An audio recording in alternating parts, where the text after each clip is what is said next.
Hi friends, welcome back to Suji Vishnu logs. ಎಲ್ಲರೂ ಹೇಗಿದ್ದೀರಾ?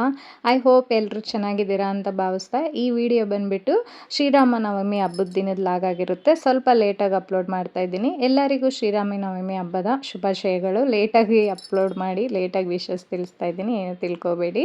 ಇನ್ನು ಇವತ್ತಿನ ದಿನದ ಲಾಗಲ್ಲಿ ನಾವು ಏನೇನು ಮಾಡಿದ್ರಿ, ಹಬ್ಬ ಯಾವ ಥರ ಸೆಲೆಬ್ರೇಷನ್ ಮಾಡಿದ್ರಿ ಅಂದ್ಬಿಟ್ಟು ನಿಮ್ಮ ಹತ್ರ ಶೇರ್ ಮಾಡ್ಕೊತಾ ಇದ್ದೀನಿ. ವಿಡಿಯೋನ ಎಲ್ಲಿ ಸ್ಕಿಪ್ ಮಾಡಿದಿರೋ ಕೊನೆವರೆಗೂ ನೋಡಿ. ಇನ್ ಕೇಸ್ ನಿಮ್ಗೇನಾದ್ರು ಈ ವಿಡಿಯೋ ಇಷ್ಟ ಆದರೆ ಪ್ಲೀಸ್ ಒಂದು ಲೈಕ್ ಮಾಡಿ, ಶೇರ್ ಮಾಡಿ.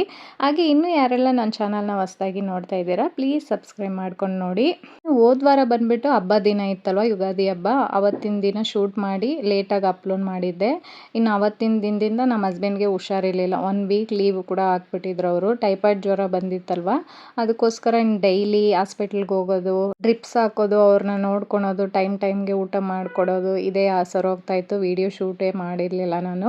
ಇನ್ನು ಇವಾಗ 1 ವೀಕ್ ಆಯಿತು, ಸ್ವಲ್ಪ ಬೆಟ್ರ್ ಆಗಿದ್ದಾರೆ. ಇನ್ನು ಇವತ್ತು ಬಂದುಬಿಟ್ಟು ಶ್ರೀರಾಮನವಮಿ ಹಬ್ಬ ಆಗಿರೋದ್ರಿಂದ ಇವತ್ತು ಇದೇ ಥರ ಇದ್ದರೆ ಒಂಥರ ನೆಗೆಟಿವ್ ಎನರ್ಜಿ ಮನೇಲೆಲ್ಲ ಒಂಥರ ಆಗಿಬಿಡುತ್ತೆ. ಅಂದರೆ ಯಾರಿಗಾರು ಹುಷಾರಿಲ್ಲ ಅಂದರೆ ನಮಗೂ ಕೂಡ ಬೇಜಾರಾಗಿಬಿಡುತ್ತೆ, ಏನು ಮಾಡೋಕ್ಕೂ ಮನಸ್ಸಿರಲ್ಲ. ಅದಕ್ಕೋಸ್ಕರ 1 ವೀಕ್ ಆಗೋಗಿತ್ತು ನನ್ನ ಪೂಜೆ ಎಲ್ಲ ಕೂಡ ಮಾಡಿ. ಯುಗಾದಿ ಹಬ್ಬಕ್ಕೆ ಮಾಡಿದ್ದು ಮಾಡೇ ಇರಲಿಲ್ಲ. ಇವತ್ತು ಅದೇ ಥರ ಇದ್ದರೆ ಆಗಲ್ಲ ಅಂತೇಳ್ಬಿಟ್ಟು ಬೆಳಗ್ಗೆನೇ ಬೇಗ ಎದ್ದೊಳಿ ಸ್ನಾನ ಎಲ್ಲ ಮಾಡಿ, ಹೊರಗಡೆ ಎಲ್ಲ ಕ್ಲೀನ್ ಮಾಡಿ, ಮನೆಯೆಲ್ಲ ಕ್ಲೀನ್ ಮಾಡಿ, ಬಾಗಿಲಿಗೆ ಅರಿಶಿನ ಕುಂಕುಮ ಎಲ್ಲ ಇಟ್ಬಿಟ್ಟು ಹೊಸ್ಲಿಗೆ ಸಿಂಪಲಾಗಿ ರಂಗೋಲಿ ಎಲ್ಲ ಹಾಕಿದೆ. ಇನ್ನು ಇವತ್ತು ರಾಮನವಮಿ ಆಗಿರೋದ್ರಿಂದ ಸ್ಪೆಷಲಾಗಿ ಏನು ಮಾಡ್ತೀರಿ ಅಂದ್ಬಿಟ್ಟು ಎಲ್ಲರಿಗೂ ಗೊತ್ತೇ ಇರುತ್ತೆ. ಹೆಸರುಬೇಳೆ ಕೋಸಂಬರಿ ಮತ್ತು ಪಾನಕ ಮತ್ತು ಮಜ್ಜಿಗೆ ಇದು ಮಾಡ್ತಾರಲ್ವ. ಇನ್ನು ಅದನ್ನೇ ಮಾಡೋಣ ಅಂತೇಳ್ಬಿಟ್ಟು ಹೆಸರುಬೇಳೆನ ನೆನೆಸಿಟ್ಬಿಟ್ಟೆ. ಇನ್ನು ಸ್ಟವ್ ಎಲ್ಲ ಕ್ಲೀನ್ ಮಾಡಿದ್ನಲ್ವ. ಯಾವಾಗೂ ಶುಕ್ರವಾರ ಆದರೆ ನನಗೆ ಈ ಥರ ಅರಿಶಿನ ಕುಂಕುಮ ಇಟ್ಟು ರಂಗೋಲಿ ಹಾಕಿ ಪೂಜೆ ಮಾಡಿದ್ರೇ ಒಂಥರ ಸಮಾಧಾನ. ಇನ್ನು ಯಾವಾಗೂ ಮಾಡ್ದಂಗೆ ಪೂಜೆ ಎಲ್ಲ ಮಾಡಿಕೊಂಡೆ ಸ್ಟವ್ಗೆ. ಇನ್ನು ನಮ್ಮ ಹಸ್ಬೆಂಡ್ಗೆ ಬ್ರೇಕ್ಫಾಸ್ಟ್ ಮಾಡಿಕೊಟ್ಬಿಡೋಣ. ಫಸ್ಟು ಒಂದು 8 ಗಂಟೆ ಆಗೋಗಿತ್ತು. ಫಸ್ಟ್ ಬ್ರೇಕ್ಫಾಸ್ಟ್ ಮಾಡೋಣ ಅಂದ್ಬಿಟ್ಟು ಇಡ್ಲಿಗೆ ಇಡ್ತಾಯಿದ್ದೀನಿ ಒಂದು ಕಡೆ, ಇನ್ನೊಂದು ಕಡೆ ಕಡಲೆ ಬೀಜ ಚಟ್ನಿ ಕೂಡ ಮಾಡ್ತಾಯಿದ್ದೀನಿ. ಇನ್ನು ಈ ಕಡೆ ಬ್ರೇಕ್ಫಾಸ್ಟ್ ಮಾಡಿಕೊಂಡೆ, ಇನ್ನೊಂದು ಕಡೆ ದೇವ್ರ ಪೂಜೆ ಪಾತ್ರೆ ಎಲ್ಲ ತೊಳ್ಕೊತಾ ಇದ್ದೀನಿ. ಎಲ್ಲ ತೊಳೆದು ಇಟ್ಕೊಂಡ್ಬಿಡ್ತಾ ಇದ್ದೀನಿ. ಇನ್ನು ಬ್ರೇಕ್ಫಾಸ್ಟ್ ಕೂಡ ರೆಡಿ ಆಗೋಯ್ತು. ಇನ್ನು ನಮ್ಮ ಹಸ್ಬೆಂಡ್ಗೆ ಹಾಕ್ಕೊಡ್ತಾ ಇದ್ದೀನಿ, ಯಾಕಂದರೆ ಹುಷಾರಿಲ್ಲಲ್ವ, ಅವರು ಟ್ಯಾಬ್ಲೆಟ್ ತಿನ್ಬೇಕಂತೇಳ್ಬಿಟ್ಟು ಟೈಮ್ಗೆ ಬ್ರೇಕ್ಫಾಸ್ಟು ಈ ಥರ ಲಂಚು ಪ್ರಿಪ್ರೇಷನ್ ಮಾಡಿಕೊಟ್ಬಿಡ್ತೀನಿ. ಇನ್ನು ಸಾಮಾನ್ಯವಾಗಿ ನಾನು ಪೂಜೆ ಪಾತ್ರೆ ಎಲ್ಲ ಶುಕ್ರವಾರ ತೊಳೆಯೋಕ್ಕೆ ಹೋಗಲ್ಲ. ಇನ್ನು ನನಗೆ ಬಂದು ಪೀರಿಯಡ್ಸ್ ಆಗಿ 5 ಡೇಸ್ ಆಗಿತ್ತು. ಇನ್ನು ಹಬ್ಬದ ದಿನ ಅಲ್ವಾ, ಎಲ್ಲ ಕ್ಲೀನ್ ಮಾಡಿದ್ರೇ ನನಗೊಂಥರ ಸಮಾಧಾನ. ಅದಕ್ಕೋಸ್ಕರ ಫೋಟೋ ಎಲ್ಲ ಒರೆಸಿ ಎಲ್ಲ ದೇವ್ರ ಪಾತ್ರೆ ಎಲ್ಲ ಕ್ಲೀನಾಗಿ ಒರೆಸ್ಬಿಟ್ಟು ಇಟ್ರೇ ಒಂಥರ ಮನ್ಸಿಗೆ ಒಂಥರ ಸಮಾಧಾನ. ಇನ್ನು ದೇವ್ರಿಗೆ ಎಲ್ಲ ರೆಡಿ ಮಾಡಿ ಇಟ್ಬಿಟ್ಟು ಇವಾಗ ನೈವೇದ್ಯಕ್ಕೆ ರೆಡಿ ಮಾಡ್ಕೊತಾ ಇದ್ದೀನಿ. ಪಾನಕ ಮಾಡ್ತಾಯಿದ್ದೀನಿ. ಪಾನಕ ಮಾಡೋದಕ್ಕೆ 1 ಕಪ್ ಆಗೋಷ್ಟು ಬೆಲ್ಲನ ತಗೊಂಡು 2 ಗ್ಲಾಸ್ ನೀರು ಹಾಕಿ, ಬೆಲ್ಲ ಕರಗಾದ್ಮೇಲೆ 2 ಬಾಳೆಹಣ್ಣು, ಸ್ವಲ್ಪ ಏಲಕ್ಕಿ ಪುಡಿ, ಸ್ವಲ್ಪ ಪೆಪ್ಪರ್ ಪುಡಿ ಹಾಕಿದ್ರೆ ಪಾನಕ ರೆಡಿ ಆಗೋಯ್ತು. ಅದಕ್ಕೆ ಬಂದುಬಿಟ್ಟು ಕರ್ಬೂಜ ಹಣ್ಣು, ಲೆಮನ್ ಎಲ್ಲ ಹಾಕ್ಬೋದು. ಅದು ಇರಲಿಲ್ಲ, ಮನೇಲಿರೋ ಇಂಗ್ರೀಡಿಯೆಂಟ್ಸ್ನ ಬಳಸ್ಕೊಂಡೆ, ಸಿಂಪಲಾಗಿ ಮಾಡಿಕೊಂಡೆ. ಇನ್ನು ಮಜ್ಜಿಗೆ ಮಾಡ್ತಾಯಿದ್ದೀನಿ. ಎಲ್ಲರಿಗೂ ಗೊತ್ತಿರುತ್ತೆ ಮಜ್ಜಿಗೆ, ಪಾನಕ, ಹೆಸರುಬೇಳೆ ಕೋಸಂಬರಿ ಮಾಡೋದು. ನಾನು ಫಸ್ಟ್ ಟೈಮ್ ವೀಡಿಯೋದಲ್ಲಿ ಶೇರ್ ಮಾಡ್ತಾ ಇರೋದ್ರಿಂದ ನಿಮ್ಮ ಹತ್ರ ಶೇರ್ ಮಾಡ್ಕೊತಾ ಇದ್ದೀನಿ. ಇನ್ನು ಸಿಂಪಲಾಗಿ ಮಜ್ಜಿಗೆ ಮಾಡೋದಕ್ಕೆ ಕರಿಬೇವು ಸೊಪ್ಪು, ಪುದೀನ, ಕೊತ್ತಂಬರಿ ಸೊಪ್ಪು, ಉಪ್ಪು, ಮೊಸರು ಮತ್ತು ನೀರು ಹಾಕಿ ಮಾಡ್ಕೊಳೋದು. ತುಂಬ ಟೇಸ್ಟಾಗಿರುತ್ತೆ ಸಿಂಪಲಾಗಿ ಮಾಡ್ಕೊಂಡ್ರೇ. ಇನ್ನು ಕೋಸಂಬರಿ ಮಾಡೋದಕ್ಕೆ ಕ್ಯಾರೆಟ್ ತುರಿ, ಸೌತೆಕಾಯಿನ ಕಟ್ ಮಾಡಿ ಇಟ್ಕೊತಾ ಇದ್ದೀನಿ. ಇವಾಗ ಹೆಸರುಬೇಳೆ ಕೂಡ ನಂದಿತ್ತಲ್ವ, ಚೆನ್ನಾಗಿ ತೊಳೆದ್ಬಿಟ್ಟು ಒಂದು ಬೌಲ್ಗೆ ಹಾಕ್ಕೊಂಡು ತುರಿದಿರೋ ಕ್ಯಾರೆಟು, ತೆಂಗಿನಕಾಯಿ ತುರಿ ಒಂದು ಅರ್ಧ ಕಪ್ಪು, ಮತ್ತು ಸೌತೆಕಾಯಿನ ಕಟ್ ಮಾಡಿದ್ರಲ್ಲ ಅದೊಂದು ಅರ್ಧ ಕಪ್ಪು, ಕೊತ್ತಂಬರಿ ಸೊಪ್ಪು, ಕರಿಬೇವು ಸೊಪ್ಪು, ರುಚಿಗೆ ಎಷ್ಟು ಬೇಕೋ ಅಷ್ಟು ಉಪ್ಪು ಹಾಕಿ ಮಿಕ್ಸ್ ಮಾಡಿಕೊಂಡು ಇದಕ್ಕೆ ಬಂದುಬಿಟ್ಟು ಒಗ್ಗರಣೆ ಕೊಟ್ಕೊತಾ ಇದ್ದೀನಿ. ಸ್ವಲ್ಪ ಎಣ್ಣೆ, ಸಾಸಿವೆ, ಜೀರಿಗೆ, ಆಮೇಲೆ ಕರಿಬೇವು ಸೊಪ್ಪು, ಒಣಗಿದ ಮೆಣಸಿನ್ಕಾಯಿ ಹಾಕಿ ಒಗ್ಗರಣೆ ಕೊಟ್ಕೊಂಡು ಮಿಕ್ಸ್ ಮಾಡಿಕೊಂಡ್ರೆ ಕೋಸಂಬರಿ ರೆಡಿ ಆಗೋಯಿತು. ಇವಾಗ ಎಲ್ಲ ರೆಡಿ ಆಗೋಯಿತು ನೋಡಿ ನೈವೇದ್ಯಕ್ಕೆ. ಇವಾಗ ದೇವ್ರ ಹತ್ರ ಇಟ್ಟು ಪೂಜೆ ಕೂಡ ಮಾಡ್ಕೊತಾ ಇದ್ದೀನಿ. ನಮ್ಮ ಮನೇಲಿ ಬಂದುಬಿಟ್ಟು ರಾಮ ಫೋಟೋ ಆಗಿರಲಿ ಮತ್ತು ವಿಗ್ರಹ ಆಗಿರಲಿ ಅದೇನೂ ಇಲ್ಲ. ಲಾಸ್ಟ್ ಟೈಮ್ ಬಂದುಬಿಟ್ಟು 2 ಇಯರ್ಸ್ ಬ್ಯಾಕ್ ಬಂದುಬಿಟ್ಟು ಅಯೋಧ್ಯೆಯಲ್ಲಿ ರಾಮ ಪ್ರತಿಷ್ಠಾಪನೆ ಆಯ್ತಲ್ವ, ಆವಾಗ ಬಂದುಬಿಟ್ಟು ಒಂದು ಫೋಟೋ ಮತ್ತು ಅಕ್ಷತೆ ಕಾಳೆಲ್ಲ ಕೊಟ್ಟಿದ್ರಲ್ವ, ಆ ಫೋಟೋನೇ ಇತ್ತು. ಆ ಫೋಟೋನೇ ಇಟ್ಬಿಟ್ಟು ಈ ಥರ ಎಲೆಯಲ್ಲಿ ಬಂದುಬಿಟ್ಟು ಶ್ರೀರಾಮ ಅಂತ ಬರೆದ್ಬಿಟ್ಟು ಗಂಧದಲ್ಲಿ ಅರಿಶಿನ ಕುಂಕುಮ ಎಲ್ಲ ಇಟ್ಬಿಟ್ಟು, ಹೂವು ಇಟ್ಬಿಟ್ಟು, ಬಾಳೆಹಣ್ಣಿಟ್ಟು ಒಂದು ತಟ್ಟೆಯಲ್ಲಿ ಈ ಥರ ಪೂಜೆ ಮಾಡಿಕೊಂಡೆ. ಇನ್ನು ಸ್ವಲ್ಪ ಅರಿಶಿನ ಕುಂಕುಮದಲ್ಲಿ ಅರ್ಚನೆ ಥರ ಮಾಡಿ ಅಕ್ಷತೆ ಕಾಳೆಲ್ಲ ಹಾಕಿ ಸಿಂಪಲಾಗಿ ಈ ಥರ ಪೂಜೆ ಮಾಡಿಕೊಂಡೆ. ಇನ್ನು ಇವತ್ತು ಬಂದುಬಿಟ್ಟು ನಮ್ಮ ಹಸ್ಬೆಂಡ್ ಮನೇಲೇ ಇದ್ರಲ್ವ, ಇನ್ನು ದೇವಸ್ಥಾನಕ್ಕೂ ಕೂಡ ಹೋಗ್ಬಿಟ್ಟು ಬರೋಣ ಅಂದ್ಬಿಟ್ಟು ನಮ್ಮ ಹಸ್ಬೆಂಡ್ಗೂ ಕೂಡ ಸ್ನಾನ ಮಾಡೋಕ್ಕೆ ಹೇಳಿದೆ. ಇನ್ನು ಅಷ್ಟರೊಳಗಡೆ ನಾನು ಪೂಜೆ ಮಾಡ್ಕೊಂಬಿಟ್ಟೆ. ಇನ್ನು ಅವರು ಬಂದು ಸಿಂಪಲಾಗಿ ಪೂಜೆ ಮಾಡಿದ್ರು.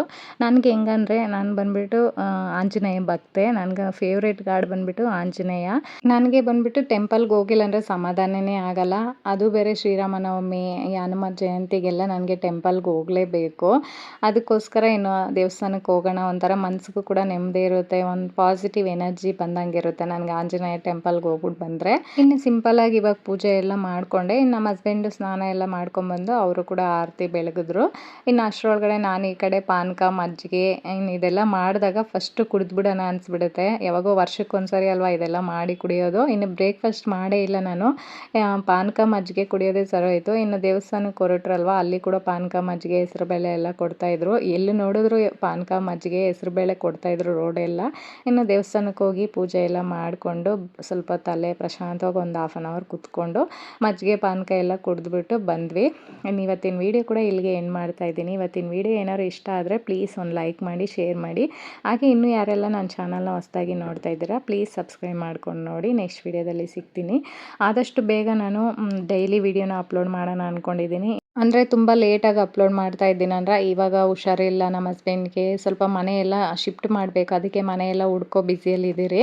ಇನ್ನೇನು ಮನೆ ಕೂಡ ಸಿಕ್ಕಾಗಿದೆ. ನೆಕ್ಸ್ಟ್ ವೀಡಿಯೋದಲ್ಲಿ ಮನೆ ಯಾವ ಥರ ಇದೆ ಅಂತ ಹೇಳ್ಬಿಟ್ಟು ಶೇರ್ ಮಾಡ್ತೀನಿ. ಹಾಗೆ ನಾವು ಯಾವಾಗ ಶಿಫ್ಟಿಂಗ್ ಮಾಡ್ತೀವಿ, ಹೊಸ ಮನೆಗೆ ಹೋದ್ಮೇಲೆ ಡೈಲಿ ವೀಡಿಯೋಸ್ನ ಮಾಡಿ ಅಪ್ಲೋಡ್ ಮಾಡೋಣ ಅಂದ್ಕೊಂಡಿದ್ದೀನಿ. ನನ್ನ ಡೈಲಿ ರೊಟೀನ್ ಯಾವ ಥರ ಇರುತ್ತೆ, ವೆಯ್ಟ್ ಲಾಸ್ ಜರ್ನಿ ಯಾವ ಥರ ಇರುತ್ತೆ, ಅದೆಲ್ಲ ಒಳ್ಳೆ ಹೆಲ್ತಿ ಟಿಪ್ಸ್ನ ಶೇರ್ ಮಾಡೋಣ ಅಂದ್ಕೊಂಡಿದ್ದೀನಿ. ಇದೇ ಥರ ನೋಡಿ ಸಪೋರ್ಟ್ ಮಾಡಿ. ಹಾಗೆ ಇನ್ನೂ ಯಾರೆಲ್ಲ ನನ್ನ ಚಾನಲ್ನ ಹೊಸದಾಗಿ ನೋಡ್ತಾ ಇದ್ದಾರೆ ಸಬ್ಸ್ಕ್ರೈಬ್ ಮಾಡ್ಕೊಂಡು ನೋಡಿ ಅಂತ ರಿಕ್ವೆಸ್ಟ್ ಮಾಡಿ ಕೇಳ್ತಾ ಇದ್ದೀನಿ.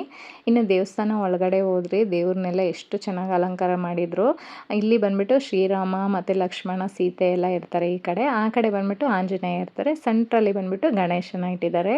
ಈ ದೇವಸ್ಥಾನ ಬಂದುಬಿಟ್ಟು ಯಾವಾಗ ಬಂದರೂ ತುಂಬಾ ಚೆನ್ನಾಗಿರುತ್ತೆ. ದೇವಸ್ಥಾನದಲ್ಲಿ ಅಷ್ಟು ಪಾಸಿಟಿವ್ ಎನರ್ಜಿ ಸಿಗುತ್ತೆ.